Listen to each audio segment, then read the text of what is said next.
Hello friends, welcome. मेरा नाम है आयुष कुमार और आप देख रहे हैं मैकेनिकल एडवाइजर। तो आज की इस वीडियो में हम लोग नॉन फ्लो वर्क डिस्कस करने वाले हैं for different processes. Various processes के लिए हम लोग नॉन फ्लो वर्क कहें या फिर क्लोज सिस्टम वर्क बोलें, हम लोग देखने वाले हैं।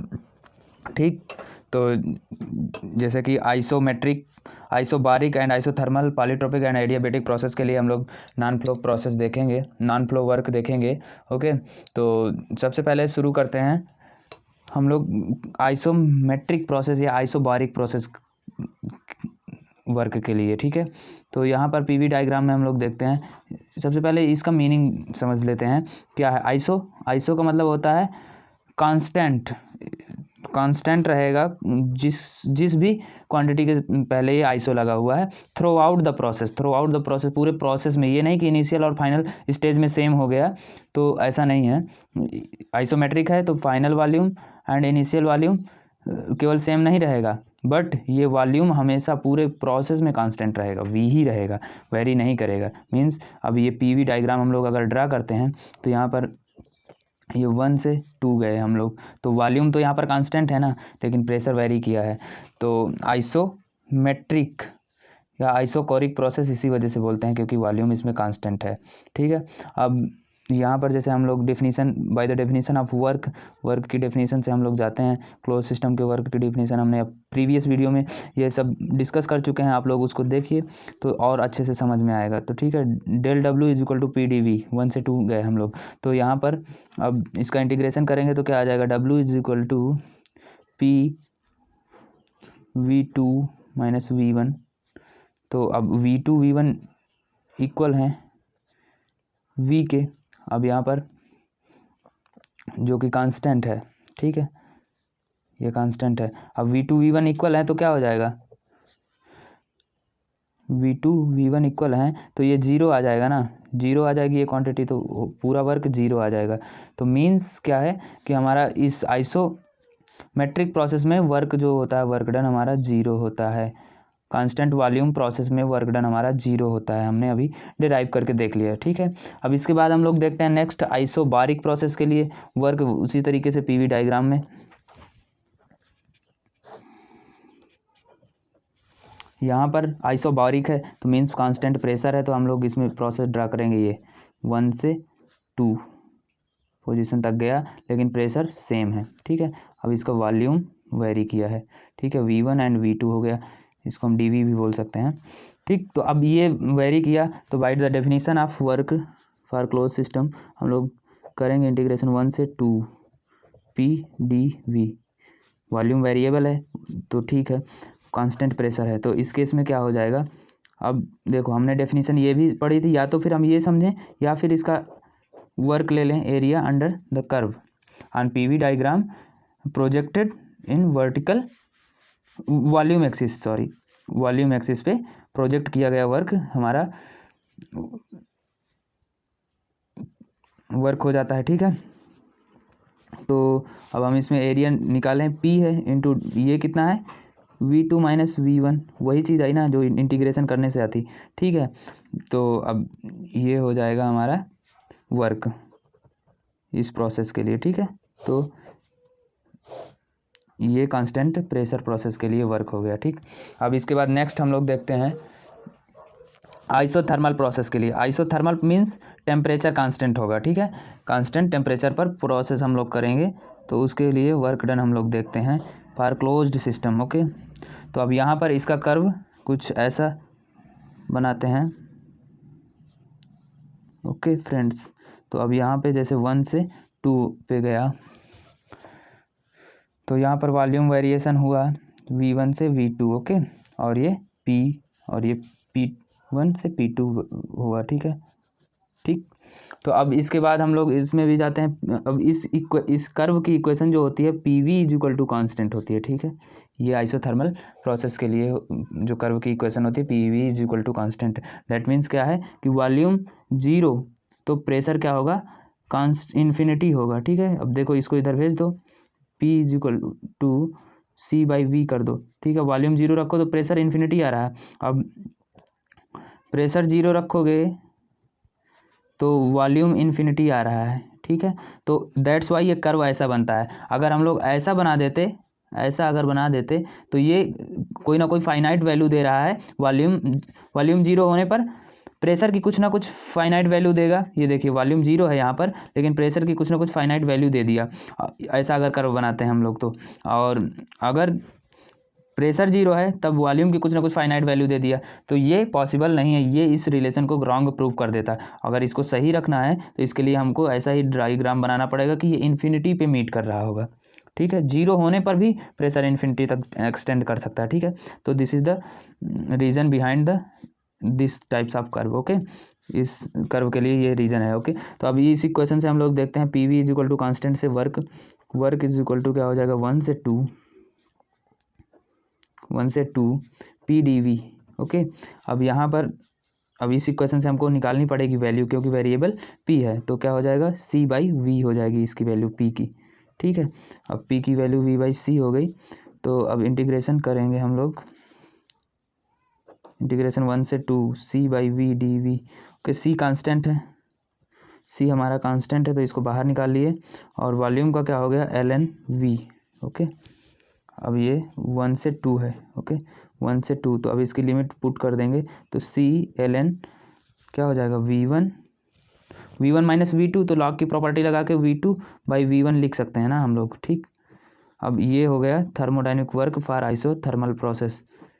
एक तो ये हो गया। अब इससे कई सारे ऑप्शन कभी कभी ऑब्जेक्टिव में पूछा जाता है कि ये है थर्मोडाइनमिक वर्क, या फिर इसको ये भी बोल दिया P1। देखो C की वैल्यू हम लोग यहाँ से ये लिख सकते हैं ना, P1 V1 is equal to P2 V2 या फिर C। ठीक है, तो यहाँ पर P1 V1 भी हो सकता है, P2 V2 भी हो सकता है। ठीक है, और या फिर इसी रिलेशन से हम लोग इसको भी रिप्लेस कर सकते हैं, क्या है V2 by V1 is equal to क्या हो जाएगा, इसको इधर भेजा और इसको इधर, तो P1 बाई P2 हो जाएगा। ठीक है, तो अब इसको यहाँ पर रिप्लेस करेंगे, तो अगर लिखेंगे जैसे P1 P2 ln P1 V1 ln P1 P2 लिख सकते हैं हम लोग। ठीक है, ये हो गया थर्मोडाइनमिक वर्क। अब एक चीज़ और लिख सकते हैं हम लोग, वो जैसे कि अब यहाँ पर P1 V1 PV is equal to MRT होता है ना एक इक्वेशन, यहाँ पर देख लेते हैं हम लोग, PV is equal to MRT। ठीक है, PV is equal to MRT, तो PV की जगह पे हम MRT लिख सकते हैं ना इस इक्वेशन से, आइडियल गैस इक्वेशन से। ठीक फ्रेंड्स, तो यहाँ पर P1 V1 है या P2 V2 हो, कुछ भी हो उसकी जगह पे हम MRT भी लिख सकते हैं, और ln P2 P1 by P2 लिख सकते हैं, या फिर V2 बाई V1 लिख सकते हैं। ओके, कुछ भी हो सकता है यहाँ पर। तो इस टाइप से ऑप्शंस में कभी कभी मल्टीपल चॉइस के क्वेश्चन पूछ लिया जाता है, तो आपको बहुत ही केयरफुली क्लिक करना है। ठीक है, तो ये हो गया आइसोथर्मल प्रोसेस का नॉन फ्लो वर्क। ओके, अब नेक्स्ट हम लोग डिस्कस करते हैं एडियाबैटिक प्रोसेस का नॉन फ्लो वर्क क्या होगा। अब इस प्रोसेस में हम लोग देखते हैं फिगर बना करके। अब यहाँ पर हमने एक एडियाबैटिक प्रोसेस बना दिया। ठीक है, अब इसकी इक्वेशन होती है PV की power gamma equals to constant. क्या होता है, PV इज इक्वल की power gamma equals to constant होता है। ठीक है, अब देखो, अब ये एडियाबैटिक प्रोसेस होता क्या है बेसिकली, ये भी हमको समझना चाहिए। तो एडियाबैटिक प्रोसेस बहुत ही फास्ट प्रोसेस होता है, very very fast process, very fast process होता है, बहुत ही फास्ट प्रोसेस होता है। ओके, तो इस वजह से जो इसमें DQ होता है वो जीरो हो जाता है, चेंज इन हीट इंटरेक्शन हम लोग कह सकते हैं, हीट इंटरेक्शन जीरो हो जाता है। ठीक है, तो इस वजह से इसमें कांस्टेंट हीट पे हमारा प्रोसेस होता है। ठीक है, तो अब इसके बाद हम लोग इस इक्वेशन की हेल्प से इसको डिराइव करते हैं एडियाबैटिक वर्क को फॉर क्लोज सिस्टम 1 से 2 PdV। ओके, अब यहाँ पर क्या होगा, अब यहाँ से फिर से जैसे हमने इसमें इंटीग्रेशन किया उसी प्रकार से इसमें हम लोग P की वैल्यू C बाई V की पावर गामा करेंगे, तो यहाँ पर आ जाएगा क्या 1 से 2 C by V to the power gamma. Okay, DV ये आ जाएगा। अब इंटीग्रेशन करेंगे, यहाँ पर इंटीग्रेशन करेंगे तो क्या हो जाएगा, c को कांस्टेंट है बाहर निकाल लिया, अब इसको v को ऊपर ले जाएंगे, केवल v होता तो ln से हो जाता, लेकिन इसको ऊपर ले जाएंगे और ये dv कर देंगे और इंटीग्रेशन करेंगे इसका 1 से 2। अब इसका इंटीग्रेशन क्या हो जाएगा, c v to the power gamma plus 1 divided by minus gamma plus 1, इस तरीके से होगा। अब c की वैल्यू यहाँ से रखेंगे हम लोग, इस इक्वेशन से c की वैल्यू रख देंगे p1 v1 की फॉर्म में और p2 v2 के फॉर्म में। इस तरीके से पहले लिमिट अप्लाई कर देंगे, यहाँ से 1 से 2 लिमिट अप्लाई करने के बाद c की वैल्यू रख देंगे, तो हमारा जो थर्मोडाइनमिक वर्क आ जाएगा एडियाबेटिक प्रोसेस के लिए वो आएगा W12 जो आएगा P1 V1 minus P2 V2 divided by gamma minus 1, ये आ जाता है। ठीक है, जो हमारा थर्मोडाइनमिक वर्क होगा वो ये आ जाता है। ठीक, अब जो ये गामा की वैल्यू होती है ये CP बाई CV होती है, specific heat at constant pressure, specific heat at constant volume. ठीक है, ये गामा की वैल्यू होती है। आई होप कि आपको क्लियर हुआ होगा। अब नेक्स्ट हम लोग बात करते हैं पॉलीट्रॉपिक प्रोसेस के लिए। तो पॉलीट्रॉपिक प्रोसेस में भी ये प्रोसेस बेसिकली ये भी ऐसे ही ड्रा होता है।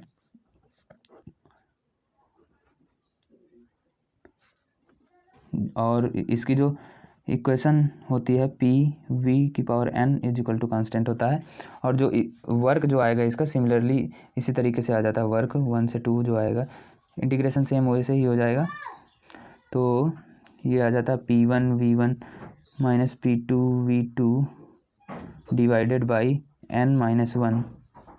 ठीक, ये हो जाता है। ओके, अब इसके बाद कुछ इंपॉर्टेंट पॉइंट्स हैं जिनको हमको डिस्कस करना है। अब यहाँ पे n की वैल्यू जो होगी वो हमारी लेस रहेगी या इक्वल हो सकती है गामा से, और 1 से ऑलवेज ग्रेटर रहेगी या इक्वल हो सकती है 1 के। ठीक है, ये प्रैक्टिकल केस होता है, प्रैक्टिस में जो हम लोग यूज करते हैं प्रैक्टिकल केस होता है। और जो आइडियल केस होता है, इन जनरल केस होता है, वो माइनस इन्फिनिटी से n की वैल्यू माइनस इन्फिनिटी से प्लस इन्फिनिटी जाती है इन जनरल केस में।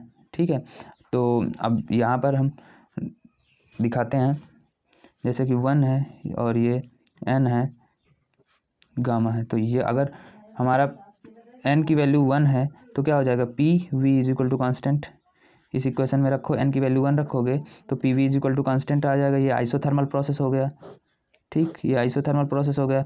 n की वैल्यू गामा रख दो तो ये क्या हो जाएगा, P(V) की power gamma is equal to constant, adiabatic process हो गया। ओके, और n रहेगा तो ये पॉलीट्रॉपिक प्रोसेस हो जाता है, पॉलीट्रॉपिक प्रोसेस।